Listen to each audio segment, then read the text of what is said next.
presenting a topic about staged reconstruction of a recalcitrant congenital pseudoarthrosis of tibia with segmental bone loss, Paley's type 4C. So here is the patient. I've just put up X-rays to save space. This is a 3-year-old child, initially misdiagnosed as tibial shaft fracture in a rural area, for which she was managed conservatively with cast first, following which it led to non-union, for which open reduction and fixation with intramedullary nailing and fibular grafting was done. These are the sequence of X-rays. After 3 months, there was back out of nail which was seen. So this back out was removed, both the nails were removed, and then again re-nailing with plating was done.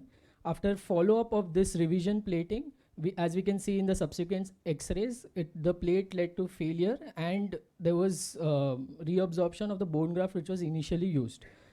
Initially, after the plate failure and the removal of the nail, then an intramedullary nail was just inserted, and that nail itself also backed out. Then this patient visited to our center in November 2022, where we can see the presentation. The nail was outside from the calcaneal end. Patient also had cafe au lait spots, which was suggest she also has neurofibromatosis type 1. So plan of staged reconstruction was planned. Initially, first implant removal was done for the patient, and as we can see, there is big segmental bone loss at the distal tibia. This is the clinical image. Abnormal mobility was present in both anteroposterior and medial-lateral position, and a limb length discrepancy of around 1.5 centimeter was present. Patient was non-weight bearing.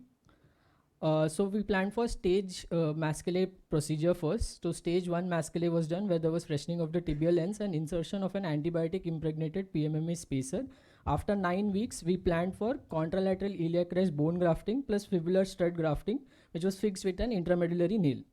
So we kept her on regular follow-up. This is the follow-up at 4 months. As we can see, there is some graft reabsorption which can be seen in the X-ray, and there is some amount of shortening which is also present. So then we decided to do the patient underwent 4-in-1 cross-union procedure finally after 6 months of the procedure.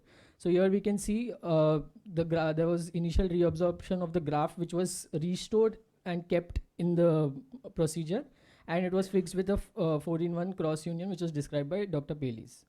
These are the 1 month post-op. This is the 3 months post-op.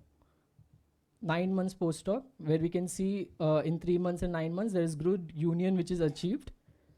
This is 2-year follow-up of the patient. And currently still there is limb length discrepancy of 2 centimeter, but she's been mobilizing using clamshell orthosis.